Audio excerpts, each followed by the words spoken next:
There was one final big kind of incident. It was the middle of the day. We were both home. I had taken all of the car keys and hid them. And he was drunk and he wanted more booze. I dumped probably whatever was in the house. And he said, I need the keys. And I said, no, you're not taking the keys. And he's like angrily screaming, you know, give me the goddamn keys, blah, blah, blah.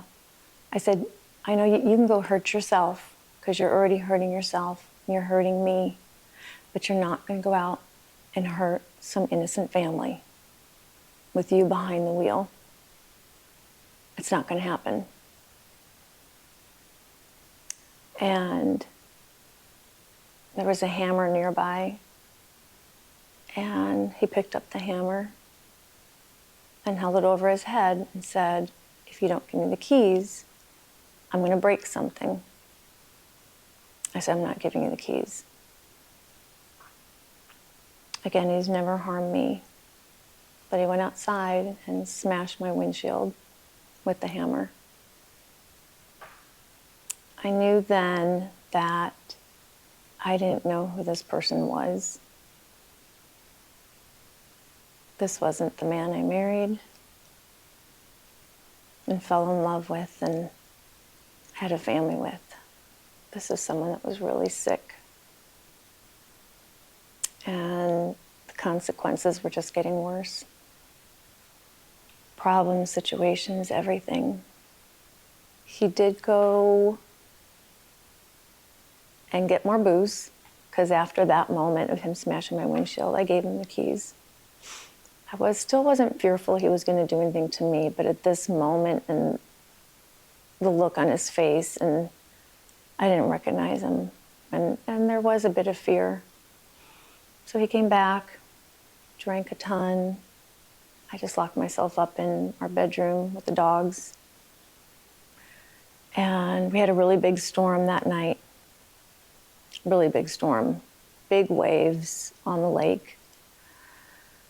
I woke up the next morning and discovered our gazebo had been destroyed and washed into Lake Michigan. And he used to always love to be in that gazebo.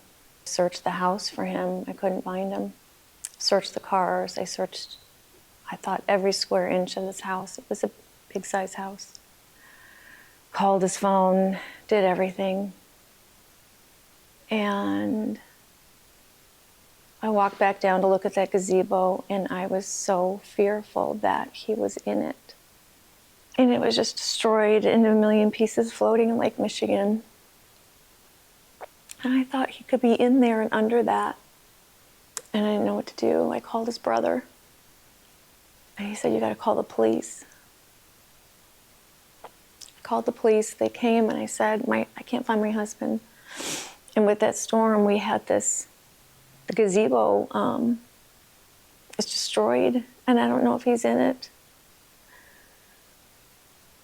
I mean, we had refrigeration, ceiling fan, music, sofa. I mean, it was a place that he used to hang out a lot. And the police finally came. I showed him around. They looked at the debris in Lake Michigan, and they said, well, we're going to have to check everything out. I had to give a description of what my husband looked like.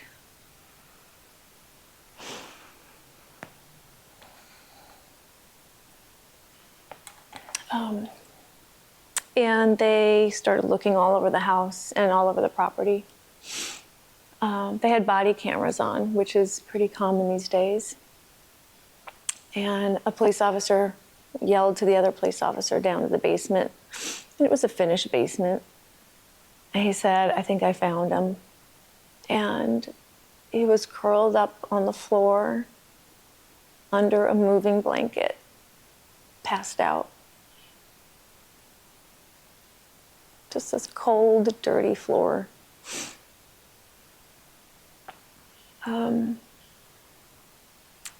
They woke him up, and he said, I'm okay, I'm okay. I've been drinking. I'm an alcoholic. And I said, I've been through this before and I can handle it.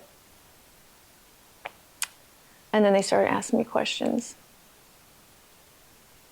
They said, we see a hammer there and we see a windshield smashed. And I said, yeah, he did that yesterday because I wouldn't give him the keys. He wanted to get liquor. So because they had that on camera, they arrested him. I begged them not to. I said, I can handle it. I've been doing it for a long time. And they said, sorry, this is on camera, it's recorded. We have to take him in.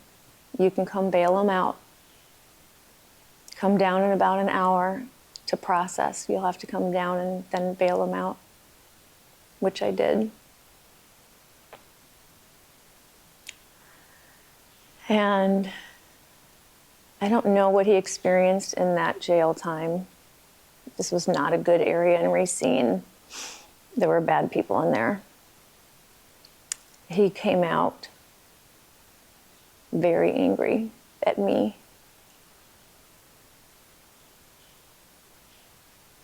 He took his wedding ring off and threw it at me.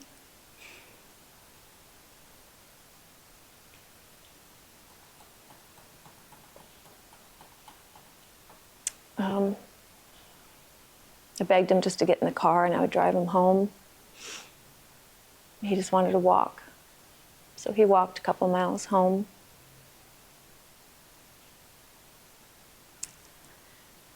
And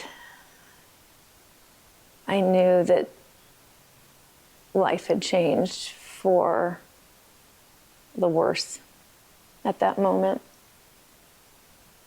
I knew I had to really make some smart decisions for myself because I had turned into somebody that I didn't recognize either.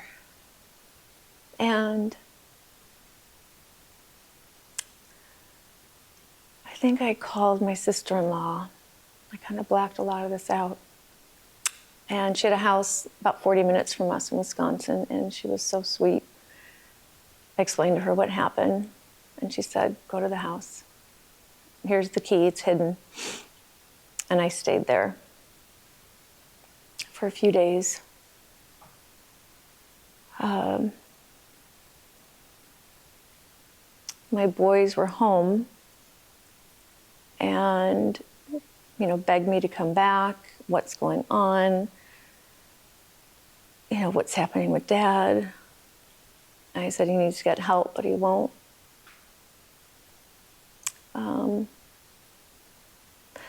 I remember the insanity for me got worse, and I still wasn't that fearful, but I remember taking all the knives out of the house.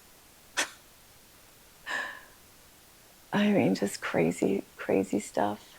Packed them all up. Went back to my sister-in-law's. I had to come home because we were having the estate sale, I think like that next week.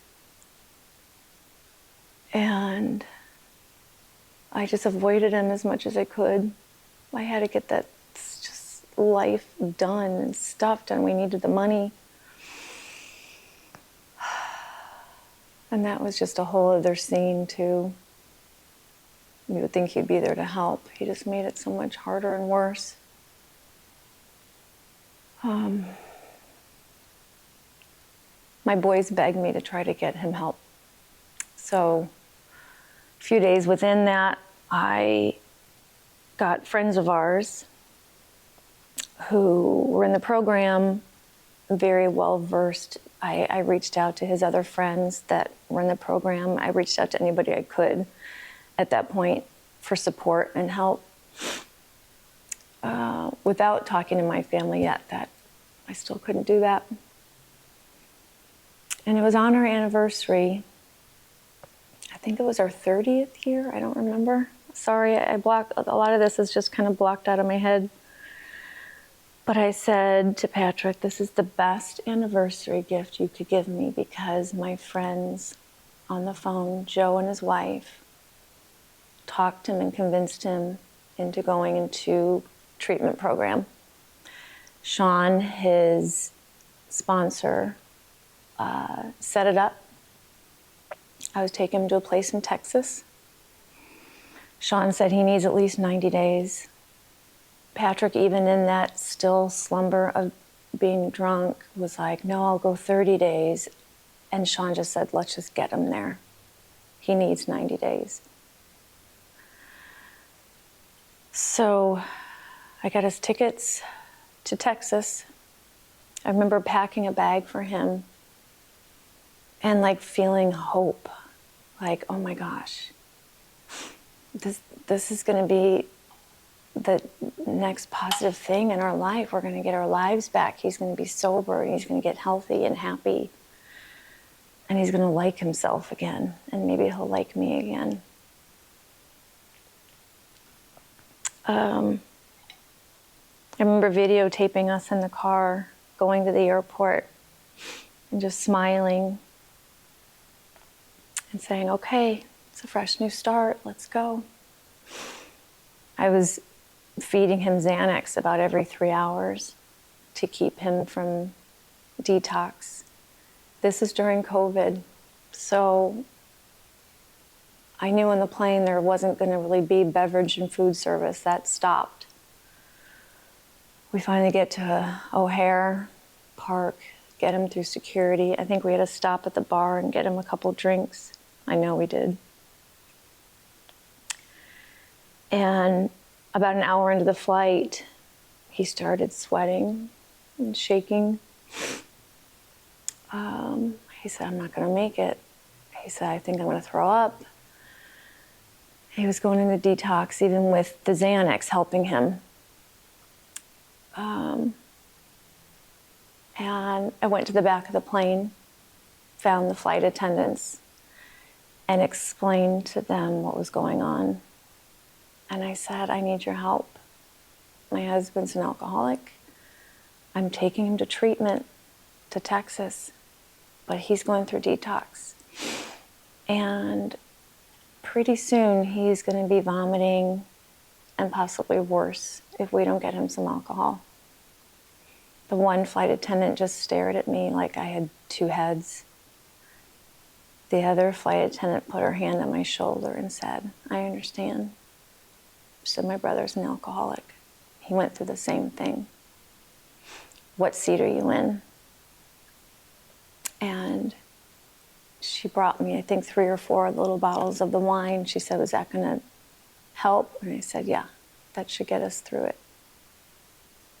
And it did, and she saved us on that moment. I'll never forget her. We get to Texas. There's a car there waiting to pick us up. We're driving down a dusty dirt road in Texas, and I'm looking out my window as I'm giving Patrick another Xanax. And I see a bunch of these guys who are inpatient, getting treatment on the volleyball outdoor court, shirtless, happy, playing volleyball. And I was like, oh my gosh, this is going to be my husband. This is going to be amazing. We got him checked in with his counselor, did the introductions. I took his phone with me. I don't know why. Something intuitive in me said it's easier for him to leave here if he has his phone. And just like all the other times he was in rehab and detox, he stayed for the minimal and left. So that was in the back of my head. I didn't think it was really going to happen, but I thought, okay, at least he doesn't have a phone. I remember giving him a hug and a kiss and telling him how proud I was of him. And I left. Flew home to Chicago.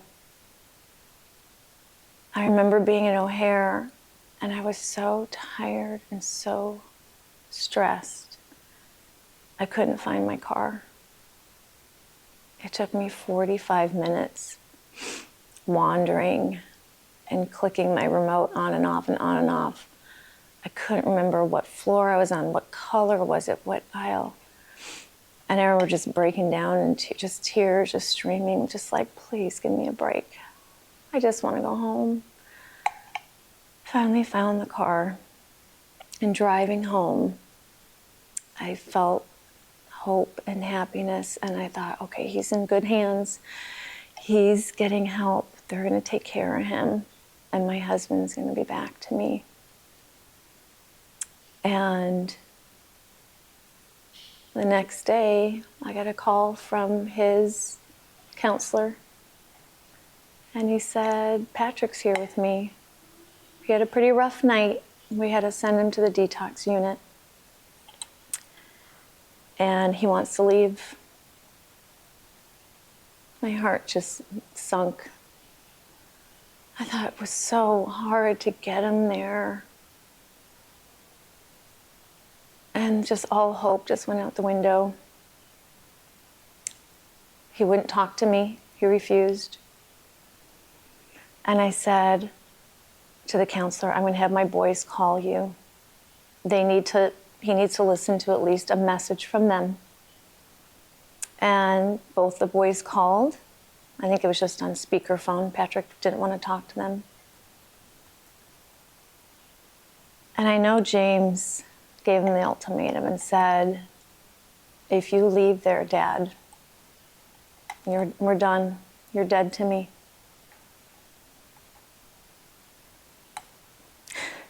And I just feel so bad that my boys suffered so much and had to worry and had all those anger, sad, resentments, hopelessness, worry that I had, and it wasn't fair. It wasn't fair I made them call and do that.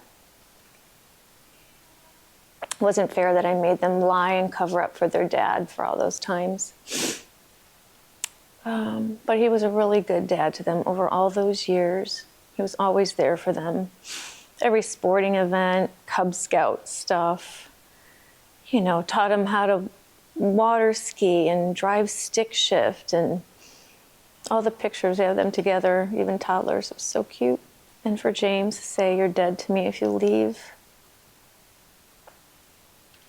I just didn't know what happened to my family, what happened to my life.